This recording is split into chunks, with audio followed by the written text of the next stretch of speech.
नमस्कार दोस्तों, कुछ दिन पहले ट्विटर के सीईओ जैक डॉर्सी ने कहा कि वो अपनी पोजीशन छोड़ रहे हैं और नए ट्विटर के सीईओ बन रहे हैं पराग अग्रवाल, एक इंडियन अमेरिकन जिनका जन्म अजमेर राजस्थान में हुआ था, जिन्होंने अपनी पढ़ाई आईआईटी बॉम्बे से करी थी। एक बड़ा ही इंटरेस्टिंग केस है ये, क्योंकि इसे दो तरीकों से देखा जा सकता है। एक तरफ कहते हैं लोग कि ये बड़े प्राउड फील करने की बात है कि इंडियंस इतने सक्सेसफुल हैं बाहर के देशों में जाकर, इंडिया का नाम रोशन कर रहे हैं। लेकिन दूसरी तरफ कुछ लोग इसे ब्रेन ड्रेन कहते हैं। मीम्स शेयर किए जाते हैं कि पढ़ेगा इंडिया तभी तो बढ़ेगा अमेरिका, और लोग कास्ट रिजर्वेशन जैसी चीजों पर ब्लेम डालते हैं इस ब्रेन ड्रेन के पीछे। क्या यहां पर सच है? किस तरीके से हमें इस चीज को देखना चाहिए? आइए आज के वीडियो में समझने की कोशिश करते हैं।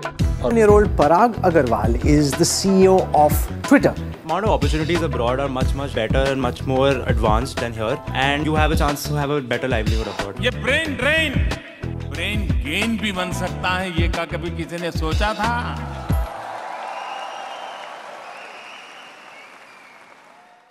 कोई एक इंडियन ओरिजिन इंसान किसी बड़ी अमेरिकन कंपनी का सीईओ बने, इसके इतने एग्जाम्पल्स मौजूद हैं वैसे दोस्तों कि आप भी हैरान हो जाओगे। 2014 के बाद सत्या नडेला माइक्रोसॉफ्ट के सीईओ बने। 2015 से सुंदर पिचाई अल्फाबेट यानी गूगल कंपनी के सीईओ रहे हैं। 2007 से शांतनु नारायण एडोब के सीईओ। 2020 से अरविंद कृष्णा आईबीएम के सीईओ। 2017 से अंजलि सूद विमियो की सीईओ। 2019 से अमनपाल भूटानी गो डैडी के सीईओ। 2006 से लेकर 2018 के बीच में इंदिरा नुई पेप्सिको की सीईओ रही थी। 2010 से 2020 तक अजय बंगा मास्टर कार्ड के सीईओ रहे थे। बात यहां खत्म नहीं होती है। ये ट्रेंड सिर्फ अमेरिकन कंपनीज में ही देखने को नहीं मिलता, बल्कि ऑस्ट्रेलियन कंपनीज में भी देखने को मिलता है। स्टॉकलैंड के तरुण गुप्ता, ओरेका के संजीव गांधी, लिंक के विवेक भाटिया, पैक्ट के संजय दयाल, न्यू क्रेस्ट के संदीप विश्वास, क्लीन अवेस के विक बंसल। कुछ एग्जांपल्स ब्रिटिश कंपनीज में भी देखने को मिलते हैं, जैसे कि लक्ष्मण नरसिम्हन रैकेट बैंक्सर के सीईओ।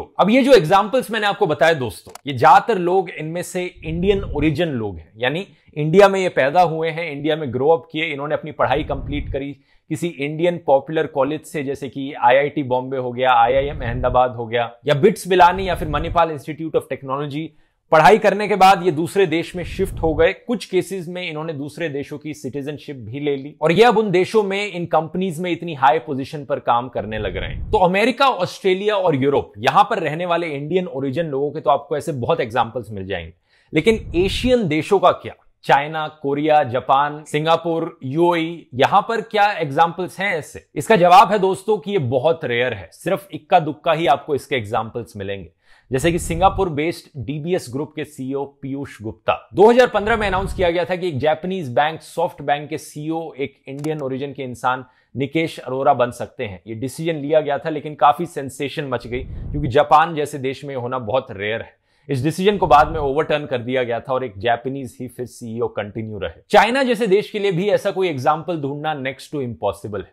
अब इसे कोई कंस्पिरेसी मत समझना इंडिया के खिलाफ। इसके पीछे रियल रीजन ये है कि इन एशियन कंट्रीज में कल्चर काफी क्लोज्ड होता है। वहां के लोग इतने रेडिली एक्सेप्ट नहीं करते किसी फॉरेन कंट्री के इंसान को कि वो हमारे देश की किसी कंपनी का सीईओ बन जाए।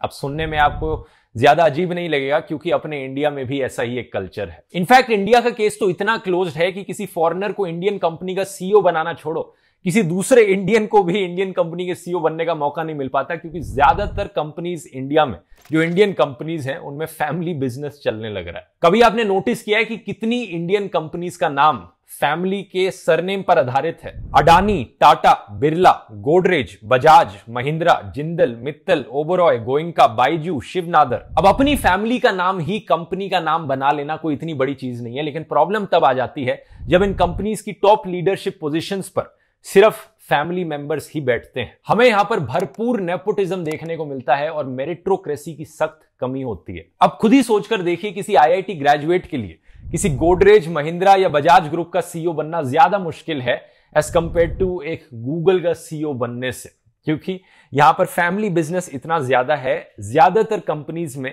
फैमिली के बाहर वाले लोगों को कभी सीईओ की पोजीशन पर बिठाया नहीं जाता। एक और इंटरेस्टिंग ट्रेंड यहां पर देखा गया है कि जितने सारे इंडियन ओरिजिन सीईओज हैं, इनमें से ज्यादातर टेक की फील्ड में काम करते हैं। ज्यादातर लोग ये इंडियन सॉफ्टवेयर इंजीनियर्स हैं जिन्होंने आईटी की फील्ड में पढ़ाई करी थी और फिर ये इन बिग टेक कंपनीज में काम करने लगी या इन प्रोडक्ट कंपनीज में और अपने करियर को ये नेक्स्ट लेवल तक ले गए। इतने सारे सीईओज ने सॉफ्टवेयर इंजीनियरिंग में पढ़ाई करी और ऑलमोस्ट सारे सीईओज का यहां पर एक इंजीनियरिंग बैकग्राउंड है, तो आपको सुनकर लगेगा कि इंजीनियरिंग का तो बड़ा अच्छा स्कोप होगा इंडिया में फिर। लेकिन पता है रियलिटी क्या है दोस्तों? एस्पायरिंग माइंड्स के एक एम्प्लॉयबिलिटी असेसमेंट सर्वे के अकॉर्डिंग 95% इंजीनियर्स जो इंडिया में ग्रेजुएट होते हैं वो सॉफ्टवेयर इंजीनियरिंग की जॉब्स लेने के लायक नहीं है। टेक महिंद्रा के एमडी ने भी कहा है कि कम से कम 94% इंजीनियरिंग ग्रेजुएट्स इंडिया में हायरिंग के लिए फिट नहीं है। एक्चुअली में अगर आप ये आईआईटीज जैसे टॉप इंजीनियरिंग कॉलेजेस को इग्नोर कर दो तो इन प्रेस्टिजियस यूनिवर्सिटीज के अलावा इंडिया में जो इंजीनियरिंग कॉलेजेस का स्टैंडर्ड है वो बहुत ही बेकार है। रूट प्रॉब्लम ये है कि ये low quality engineering colleges engineering के नाम पर सिर्फ डिग्रीज छापने लग रहे हैं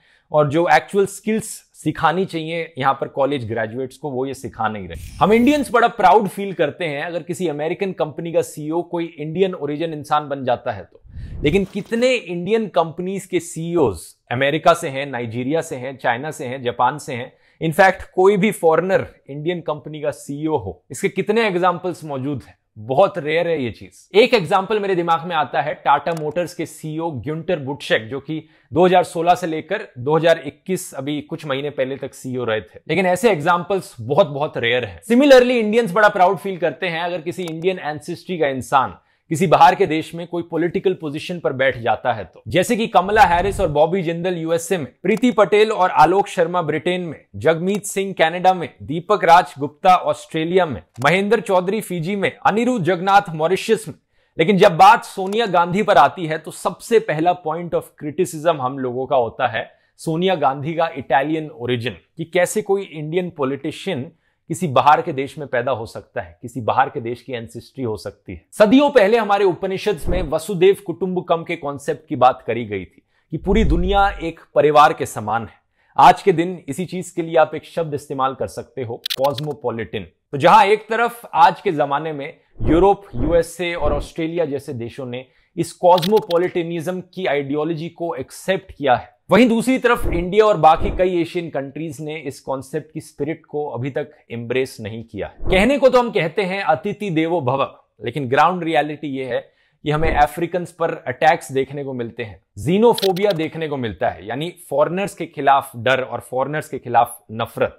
2016 में हालत इतनी बुरी हो गई थी कि नई दिल्ली में अफ्रीकन हेड्स ऑफ मिशन ने एक स्टेटमेंट भी इशू करी थी इसके रिगार्डिंग। सरकार को कहा था कि इस रेसिज्म को काउंटर करे और अफ्रीकन के अगेंस्ट हो रहे अटैक्स को रोका जाए। तब जो हमारी एक्सटर्नल अफेयर्स मिनिस्टर थी सुषमा स्वराज, उन्होंने कहा भी था कि स्ट्रिंजेंट एक्शन लिया जाएगा कल्प्रिट्स के खिलाफ इसके रिस्पॉन्स में। एक्चुअली फॉरेनर्स की बात तो छोड़ो, आप अपने ही देश में एक स्टेट से दूसरी स्टेट में जा रहे लोगों के लिए कई बार काम करना मुश्किल हो जाता है। महाराष्ट्र और गुजरात जैसी स्टेट्स में हमें एग्जाम्पल देखने को मिलते हैं कि कैसे वहां पर यूपी और बिहार माइग्रेंट्स को अत्याचार सहना पड़ता है, उनके खिलाफ अटैक्स देखने को मिलते हैं। यहाँ पे यूपी बिहार के लड़के जो आए जाली सर्टिफिकेट लेके, उनको यहाँ से भगा दिया है और महाराष्ट्र के लोगों को यहाँ पे एडमिशन मिलना चाहिए। कश्मीरी स्टूडेंट्स को मारा जाता है राजस्थान, यूपी, हरियाणा जैसी स्टेट्स में। 2021 में गवर्नमेंट स्टडी करी गई थी कमीशन बाय आईसीएसएसआर। इन्होंने करीब 1200 लोगों को इंटरव्यू किया था 6 मेट्रो शहरों में और पाया गया था कि नॉर्थ ईस्ट लोगों को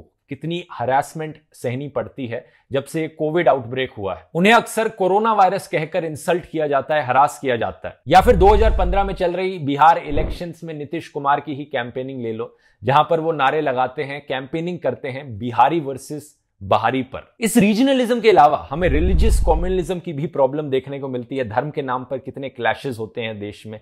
कास्टिज्म की भी प्रॉब्लम देखने को मिलती है। आप एक गूगल सर्च करके देखना, Dalit groom beaten for riding a horse, 50 से ज्यादा न्यूज आर्टिकल्स आपको इस पर मिल जाएंगे। कितने ऐसे इंसिडेंट्स होते रहते हैं हर हफ्ते, हर महीने। और जब हम इस ब्रेन ड्रेन वाले इशू की बात करते हैं कि कैसे इंडियंस जाकर बाहर के देशों में बाहर की कंपनीज के सीईओज बनते हैं, तो अक्सर ब्लेम कास्ट रिजर्वेशन पर डाला जाता है।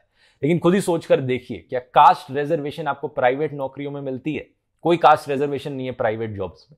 कोई कास्ट रिजर्वेशन नहीं है अगर आप अपना बिजनेस खोलना चाहते हैं, अपनी कंपनी खोलना चाहते हैं। कास्ट रिजर्वेशन सिर्फ सरकारी नौकरियों में है और सरकारी नौकरियां एक बहुत ही small percentage of total workforce है। कॉलेजेस में भी होती है कास्ट रिजर्वेशन, लेकिन जितने भी ये बाहर की कंपनीज के सीईओज जाकर बने हैं ये सब बड़े बड़े कॉलेजेस में ही पढ़े हुए हैं, कई केसेस में इंडियन यूनिवर्सिटीज, इंडियन कॉलेजेस से ही पढ़े हुए हैं। तो फिर भी इन्होंने बाहर जाना क्यों चूज किया इंडिया में रहने के कंपैरिजन में? इसके पीछे असली रीजन है कि इन कंट्रीज की सोसाइटीज काफी ओपन है, एक्सेप्टिंग है बाहर के लोगों के लिए, और इन देशों में इंडिया की तरह कास्टिज्म, कम्युनलिज्म, रीजनलिज्म नहीं देखने को मिलता, और ना ही नेपोटिज्म देखने को मिलता है फैमिली बिजनेसेस में। एक जॉब करना, बिजनेस करना ज्यादा आसान है बिना ये ढेरों तरीके की डिस्क्रिमिनेशन सहे। और ऑब्वियसली जो बाकी और रीजंस होते हैं, कंट्री का जो लॉ एंड ऑर्डर है, कम करप्शन है, कोई पॉलिटिकल हरासमेंट नहीं फेस करनी पड़ती, ये सब तो है ही। अब ऐसा नहीं है कि अमेरिका में कोई एक्सट्रीम राइट विंग लोग नहीं है, वहां पर कोई रेसिस्ट हमले नहीं देखने को मिलते। इसके कई केसेस देखने को मिले हैं ऑस्ट्रेलिया में, कनाडा में, अमेरिका में इंडियंस के खिलाफ रेसिस्ट अटैक्स होना, लेकिन ये केसेस बहुत बहुत रेयर होते हैं, पहली चीज तो। और दूसरी चीज, ज्यादा इंपॉर्टेंट चीज ये है कि वहां पर पुलिस इन चीजों को सीरियसली लेती है, लॉ एंड ऑर्डर को मेंटेन रखने का काम करती है। वहां पर कोई पॉलिटिशियंस आकर रैलीज नहीं निकालते रेसिस्ट लोगों के फेवर में। मतलब अभी कुछ डोनाल्ड ट्रंप जैसे एग्जांपल्स देखने को मिले हैं, लेकिन जनरली वहां पर जो पुलिस होती है अपना काम ढंग से करती है, लॉ एंड ऑर्डर मेंटेन करती है। और तीसरी चीज ये, वहां की सरकारें अक्सर इन प्रॉब्लम्स को एक्नॉलेज करती हैं, अपना मुंह नहीं मोड़ लेती। जैसे कि 2009 में ऑस्ट्रेलिया के प्रधानमंत्री ने कंडेम किया था इंडियंस के खिलाफ हो रहे रेसिस्ट अटैक्स को। वैसे कॉस्मोपॉलिटन होने की बात करी जाए तो अमेरिका एक ऐसा देश है जो बाकी सारे देशों के कंपैरिजन में सबसे ज्यादा यहां पर स्टैंड आउट करता है। अमेरिका को एक लैंड ऑफ अपॉर्चुनिटीज माना जाता है, और यह चीज काफी सच है। एक बड़ा रीजन है कि अमेरिका इतनी बड़ी सुपर पावर क्यों बन पाया। इस चीज की मैंने एक पुराने वीडियो में भी बात करी थी कि अमेरिका क्यों दुनिया की नंबर 1 सुपर पावर है आज के दिन। इस वीडियो में मैंने आपको बताया था कि इसके पीछे एक बड़ा रीजन यह है कि अमेरिका बाकी देशों से अच्छे अच्छे टैलेंट को अट्रैक्ट करता है अपने देश में। चाहे यहां पर Nobel prize winning scientist Hargobind Khorana हो, एल्बर्ट आइंस्टाइन हो, कल्पना चावला और सुनीता विलियम्स जैसे एस्ट्रोनॉमर्स हो, चार्ली चैपलिन और प्रियंका चोपड़ा जैसे आर्टिस्ट हो, या फिर इलॉन मस्क या पराग अग्रवाल जैसे बिजनेस एग्जीक्यूटिव्स हो। ये सारे लोग इमिग्रेंट्स हैं जो अमेरिका में आकर सक्सेसफुल बने क्योंकि अमेरिका ने इन्हें अपॉर्चुनिटी दी। 2017 की अगर आप फॉर्च्यून टॉप 500 कंपनीज की लिस्ट देखोगे तो आपको दिखेगा टॉप 35 कंपनीज में से 57% कंपनीज के सीईओज एक्चुअली में इमिग्रेंट्स हैं, अमेरिका के बाहर के लोग हैं या फिर इमिग्रेंट्स के बेटे या बेटी हैं। और सारे इमिग्रेंट्स में इंडियन डोमिनेटिंग ग्रुप हैं अगर हम टेक स्टार्टअप्स की बात करें तो बड़ा सवाल यहां पर यह उठता है कि इंडिया कैसे एक लैंड ऑफ अपॉर्चुनिटीज बन सकता है। ऐसा तो है नहीं कि इंडिया में सिर्फ 12-13 ही टैलेंटेड लोग थे जो सब जाकर सीईओ बन गए अमेरिकन कंपनीज के। इंडिया में अभी भी बहुत टैलेंट भरा हुआ है। कैसे उस टैलेंट को कैपिटलाइज किया जा सकता है? कुछ सॉल्यूशंस हैं यहां पर। पहला तो यह है कि इंडिया को एक सेफ कंट्री बनाया जाए जहां पर लॉ एंड ऑर्डर एक्चुअली में काम करता है, जहां पर गुंडा राज नहीं चलता, जिसकी मैंने पिछले वीडियो में बात करी थी। एक ऐसी सोसाइटी बनाई जाए जहां पर सब सेफ और सिक्योर फील करें, जहां पर कास्ट के नाम पर, धर्म के नाम पर, रीजन के नाम पर और फैमिली के नाम पर कोई डिस्क्रिमिनेशन नहीं होता हो। सिर्फ डिग्रीज को ही नहीं बल्कि स्किल डेवलपमेंट को ज्यादा सीरियसली लिया जाए ताकि लोग एक्चुअली में ट्रेंड हो सकें काम करने के लिए। सरकार अपना ज्यादा बजट स्पेंड करे रिसर्च और इनोवेशन पर। अपने टैक्स सिस्टम को और बिजनेस सेटअप करने के प्रोसेस को सिंप्लीफाई किया जाए और आसान बनाया जाए कि ये किया जा सके बिना किसी सीए की मदद के। और फाइनली एक चीज याद रखिए, brain drain is better than brain in the drain. समझे क्या कहने की कोशिश कर रहा हूं? लोगों को ब्लैकमेल करके कोई फायदा नहीं है। देश के अंदर ही रुके रहो, यहीं पे ही आपको अपॉर्चुनिटीज मिलेंगी। अगर लोगों को खुद से लगता है कि बाहर जाने में ज्यादा अपॉर्चुनिटीज हैं, वो अपने टैलेंट को बेटर यूटिलाइज कर सकते हैं, तो उन्हें ये करने देना चाहिए। और ये नहीं करना चाहिए कि जबरदस्ती नहीं, यहीं रुके रहो और यहीं पर ही अपने टैलेंट को दिखाओ। क्योंकि टैलेंट को खत्म करने से अच्छा यही है कि टैलेंट कहीं तो यूज हो। फोकस इस पर होना चाहिए कि कैसे ज्यादा अच्छी अपॉर्चुनिटीज बनाई जा सके, कैसे देश को बेहतर बनाया जा सके। उम्मीद करता हूं वीडियो इंफॉर्मेटिव लगा होगा। बहुत बहुत धन्यवाद।